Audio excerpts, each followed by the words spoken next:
Innovation's not the panacea, it's not going to solve all your problems, but what we have to absolutely agree on is that the world is changing, the pace of business is changing, and what we have to do as businesses is at the very least keep up with that pace of change.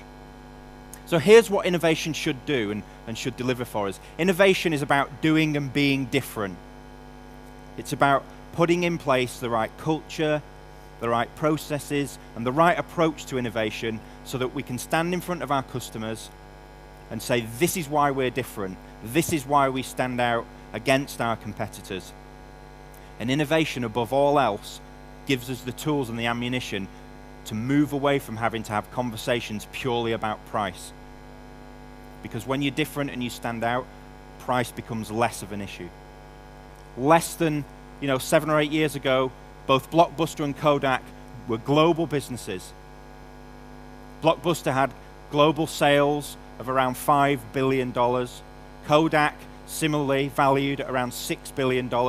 In 2010, Blockbuster went bust. In 2012, despite being valued at nearly $6 billion, Kodak went bust.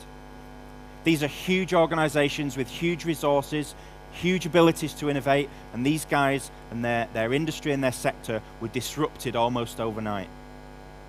So the key thing is, go back to your organizations and start building a strategy for the future, because you cannot be complacent enough to think that your organization and your sector and your industry isn't just as open to disruption as the industry that these guys were in.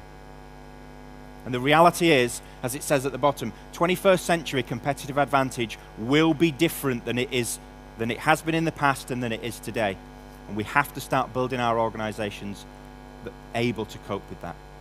Competing on product or service in the market that we operate today and the market that we're going to start operating in the future is almost impossible. The product and service that you guys either sell or supply or provide is easily copied by all your competitors, and you are competitors in this very room. It's easy to copy product or service now. Our access to technology, to manufacturing, to materials, to processes, we have global access to that all, and we all have access to it. So where do we start to derive differentiation? Where do we start to look to innovate if innovation in product or services is getting more difficult? And my prediction and my advice is to start innovating around experiences. Start getting your businesses used to innovating around the people that work in your organizations. And that's why, as HR practitioners, you are absolutely in the driving seat if your organizations are going to start innovating around experiences, because experiences are about people. And fundamentally, innovation is about people. It's driven by people and their contribution. And as HR practitioners, you need to start understanding and reassessing how valuable your contribution to innovation is. The difference between product and service and experiences is it transforms your focus as a business from what you do to how you do it. And that, for me, is untapped at the moment in terms of innovation. So the lesson to take away from this is, don't just focus your innovation purely on product or service. Start to look at innovation in a systematic way. How can you pull things together? How can you combine different parts of your business so that you can do things differently? The original iPhone in 2006 had no new technology inside it. All Apple did was pull together existing technology and package it in a really clever way. So the other lesson is, innovation isn't always about technology. You don't have to reinvent the next microchip or reinvent the wheel. Sometimes it's about taking what already exists and putting it together in a different way. This is what we love about Apple, how they make us feel. How many other brands and how many other products will people camp outside in the cold and rain for weeks and weeks on end so that they're at the front of the queue? Yeah? Imagine what it would be like if our brands, if your brands could attract the same type of experience from customers. Yeah? We need to learn from how the world's most innovative organizations do things. And even if we just take little essences and tiny little bits from how other people do things, and see where we can inject them into our organizations, that's how we start to do things differently. Benchmarking what you do against each other won't really get you anywhere, and it certainly won't allow you to innovate. There's 3 things that I spend a lot of time with organizations on, and it's something that I call how we build the next generation organization. And the 3 things are this: insight, collaboration, and agility. And the first things that organizations need to get better at is increasing their focus on insight. So you guys are going to have to look at what you can do as HR practitioners to help drive insight into the organization. And what you really need to get better at links to insight, and that's how you collaborate with your customers, how you build the ability to co-create solutions and solve problems that your customers present you with. And the final thing is agility, and how you build your organizations and how you teach your people and your managers and how you structure your organizations to be much more agile, to be able to react in different ways, because things are on the horizon that we can't even see yet. 10, 20, 30 years ago, business moved at a slower pace. We could see things on the horizon, and if we wanted to and we were bothered enough, we could move our businesses to react to it. That horizon is tomorrow in the world that we now operate in. Things come up on us at an incredible pace, and we need to build our businesses and teach our people and coach them and train them and develop them so that they can help us become more agile as organizations. The red thread that runs through all of those is then innovation, and how we use all those techniques and those 3 focuses to drive innovation through our businesses. So I'm going to quickly share with you 3 areas of focus, 3 things that I think HR, apart from one of them, doesn't really, take on board that it can really help drive through organizations. You all know the typical things, the business as usual stuff that you do as HR practitioners. I want to talk to you about different things that you guys can start contributing to, different ways that you can add value to innovation in your organizations. And the first one's purpose. We don't get collaboration and commitment and contribution in terms of creativity and innovation from our employees and from people across our organizations when we say our mission is to grow from $1 billion to $2 billion, and we're going to increase our EBIT by 7%. Yeah? Keep that stuff in the boardroom between the CEO and your investors and your board. That doesn't inspire people at the front line of a business to contribute to innovation. We need to create a different purpose, something that will inspire people to contribute to innovation. We need to think big if we're going to look at innovation, and we need, dare I say it, to sometimes be prepared to think in really radical, game-changing ways.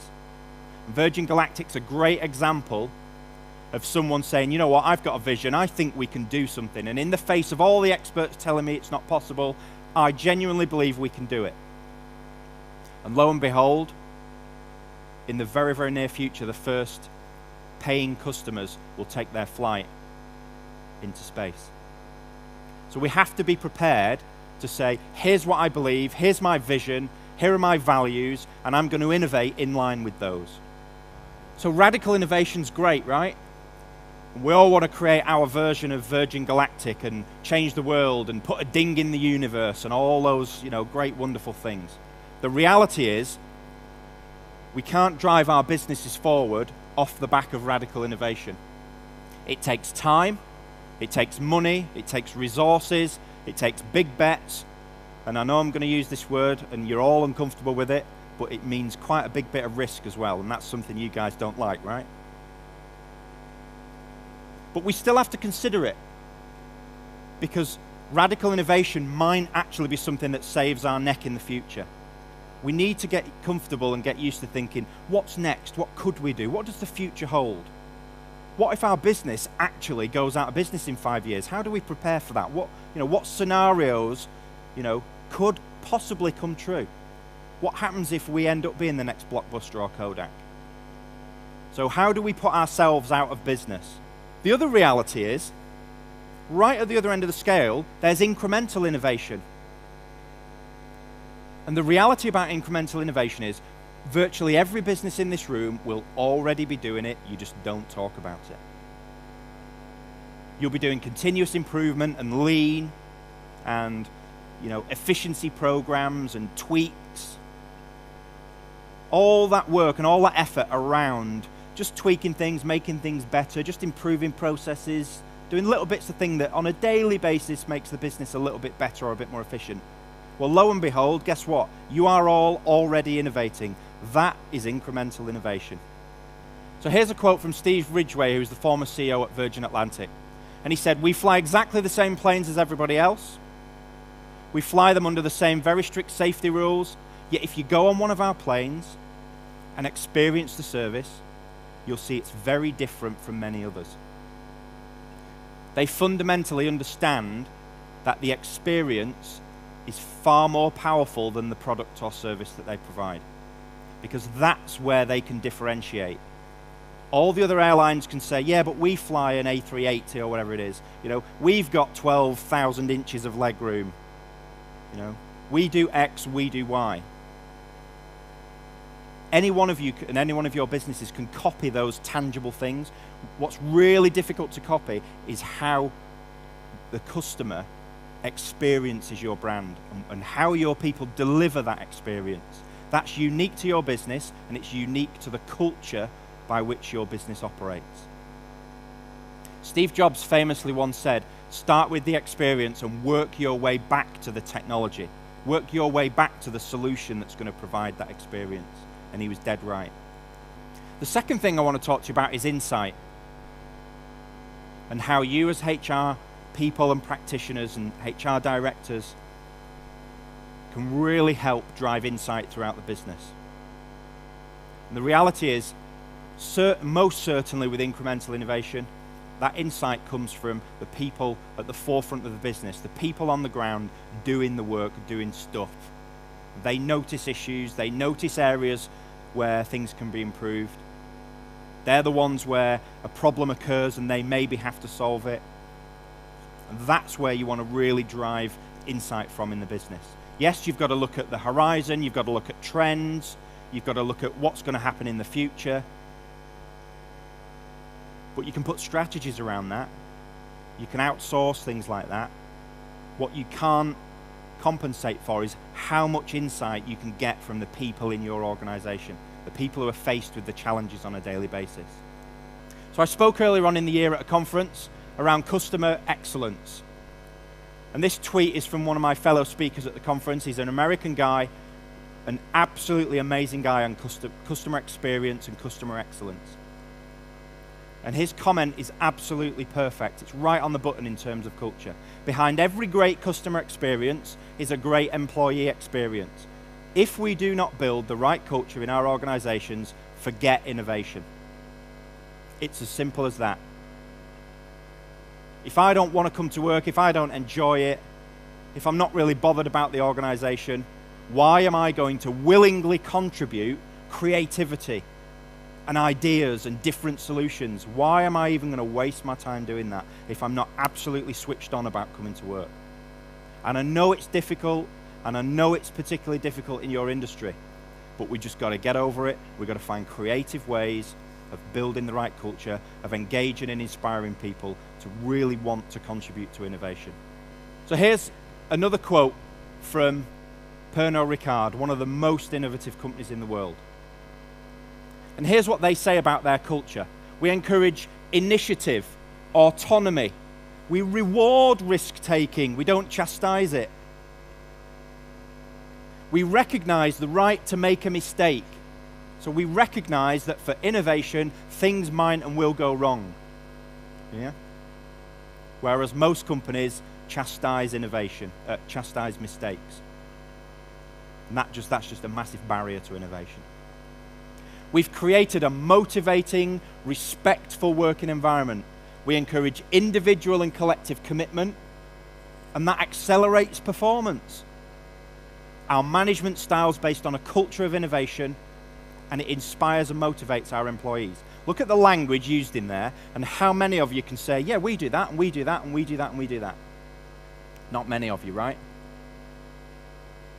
So look at the language in that statement from Pernod and think, as HR practitioners, what have I got to do and what do we need to change and what do we need to do differently to start being able to, hand on heart, use some of that language? Because it's that stuff that drives innovation. It's that stuff that builds high-performance cultures. Create another word or create another scenario in your organization where when people take some risk, but they've done absolutely everything. They've done the due diligence, they've sense-checked it with their team, they've got sign-off from senior management, everyone collaborates, says, yeah, we can't see any reason why this won't work, let's do it. And you know what? Just something comes up, something crops up out of the blue and it doesn't work. That's the risk that we want people taking. That's what I call smart risk. Cavalier risk is the thing that you then say, that's a mistake. Cavalier risk is when you don't cross T's and dot I's enough and you still go ahead and do it. What we need to build in organizations is the ability to take more smart risk. But also, when things go wrong, how do we learn from it? What's the, I call it what's the learning episode? What do we actually derive from it? Because yes, it's gone wrong, but that means there's something to learn. And we need to completely change the language and our approach to risk in organizations.